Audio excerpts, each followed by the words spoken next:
Vous savez que j'adore écrire dans un journal, que j'adore le journaling et que du coup, c'est une pratique que je fais souvent.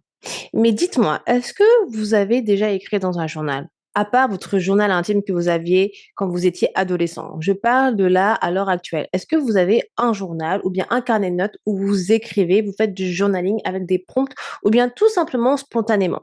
Et si vous le faites, est-ce que vous écrivez dans votre journal avec des phrases super jolies, bien construites, tout ça? Alors moi, je vous le dis clairement, dans mes différents carnets ou journal, que ce soit mon journal de manifestation, etc. Alors, clairement, c'est super mal écrit. Alors déjà, j'écris pas très bien, donc ça, c'est pas me dénigrer ou quoi que ce soit, c'est simplement un fait. J'ai pas la meilleure écriture au monde et bah il y a des fautes, il y a pas, ce n'est pas parfait. Et c'est normal parce que pour le coup, ce journal ou bien mes carnets de notes, ils sont pour moi. Personne va les lire et ils sont simplement pour moi.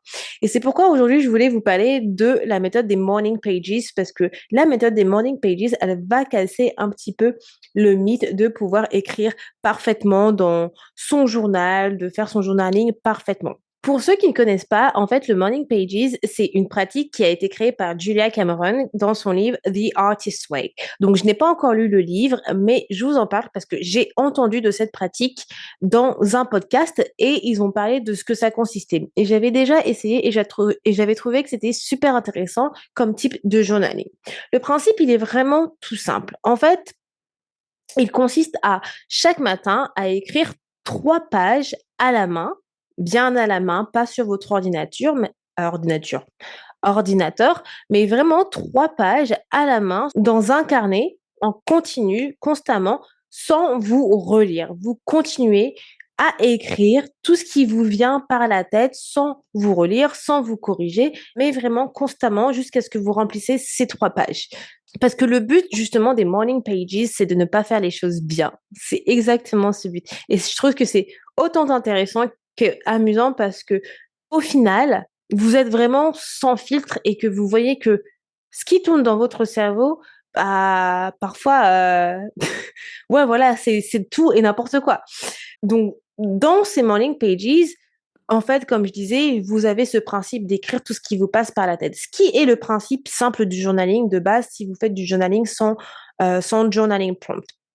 Et donc, du coup, quand je vous dis ce qui vous passe par la tête, la spécificité des morning pages, c'est que là, c'est vraiment tout ce qui vous passe par la tête. Parce que dans le journaling classique, vous allez écrire ce qui vous passe par la tête. Mais vous n'allez pas écrire, par exemple, punaise, je ne sais pas quoi écrire.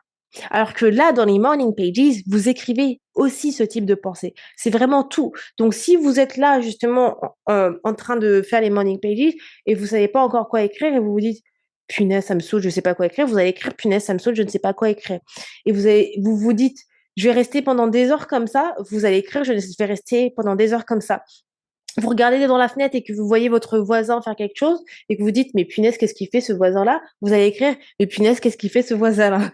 Et c'est pour ça que je vous ai dit, c'est autant intéressant que drôle parce que vous voyez que, bah, en fait, vous pouvez passer comme ça du coq à l'âne dans votre tête sans vous en rendre compte, mais c'est la manière que votre cerveau il est en fait.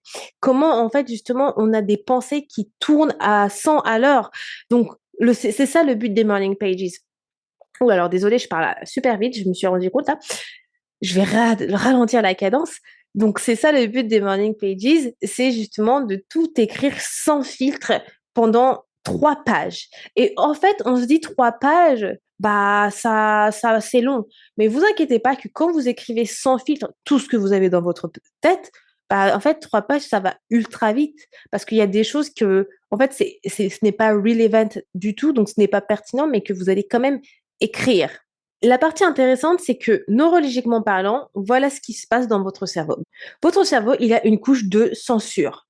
Et cette couche de censure, elle va filtrer vos pensées avant même qu'elles rentrent dans votre conscience. Et ces 3 pages que vous allez faire justement tous les matins, puisque c'est morning pages, hein, donc ne le faites pas le soir. Donc ces 3 pages que vous faites justement, vous écrivez en continu, eh bien, elles vont épuiser du coup cette couche de censure. Elles vont épuiser ce juge interne, cette critique intérieure. Et du coup, le fait d'écrire tout ce qui vous passe par la tête, ça va distraire ce juge intérieur, ça va distraire cette couche de censure, ça va du coup le faire tourner en rond jusqu'à ce que, bah, à force d'être épuisé, les jours les jours suivants qui vont venir où vous allez écrire, eh bien, vous allez écrire des choses beaucoup plus profondes. Vous allez écrire des choses justement où là, ça va être le vrai journaling, vos vraies pensées, ce qui est plus authentique, ce qui va vous permettre de c'est quoi le mot en français? Réfléchir. Voilà. Et c'est pourquoi j'avais voulu tester cela parce que dans le podcast que j'avais écouté, alors je me souviens plus du tout c'était quoi le nom du podcast, ça fait super longtemps. Je crois que c'était soit un épisode de The Diary of the CEO ou Jay Shetty. Mais bref, en fait, la personne qu'ils avaient interviewée, elle disait que les personnes qui, en général, qui pratiquent les morning pages, elles disent qu'elles se retrouvent à écrire des choses qui sont super surprenantes parce que justement, elles n'avaient pas touché ces choses-là, parce qu'il y avait justement cette couche de censure, ce filtre que notre cerveau fait avant d'arriver à la conscience. Donc, grâce aux morning pages, elles ont pu toucher à ce point-là.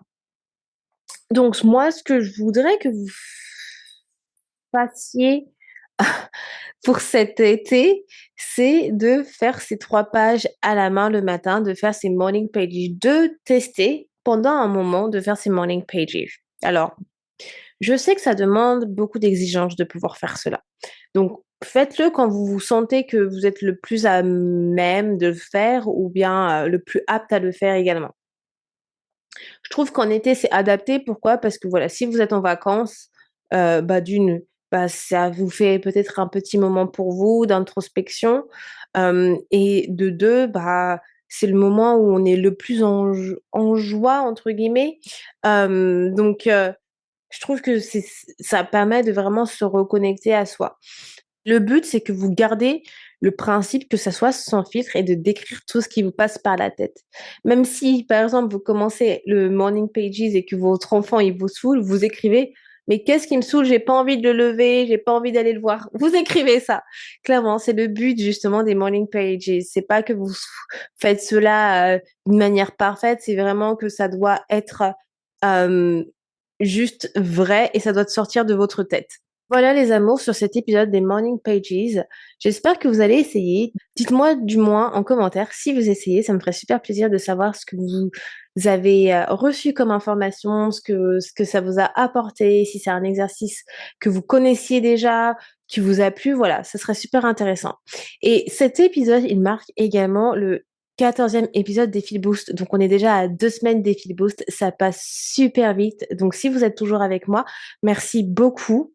Et d'ailleurs, si cet épisode vous a apporté quelque chose, j'ai une petite faveur à vous demander. Ce podcast, il est fait pour vous, pour pouvoir vous inspirer et vous guider dans votre développement personnel. Alors, si vous avez écouté Fil Positif jusqu'à aujourd'hui, laissez-moi une note 5 étoiles sur Apple Podcast ou bien sur Spotify. Ça prend réellement 30 secondes et c'est la façon la plus simple de m'aider à toucher des millions de femmes qui ont besoin d'entendre ça. Vous ouvrez Apple Podcast ou vous ouvrez Spotify et vous cherchez Fil Positif. Et vous avez simplement à cliquer sur 5 étoiles et c'est tout. C'est 30 secondes et ça m'aide moi, à pouvoir créer plus d'épisodes et à inspirer d'autres femmes dans le monde. Voilà les amours, je vous dis merci d'avance et on se retrouve demain pour un nouvel épisode. Bye tout le monde.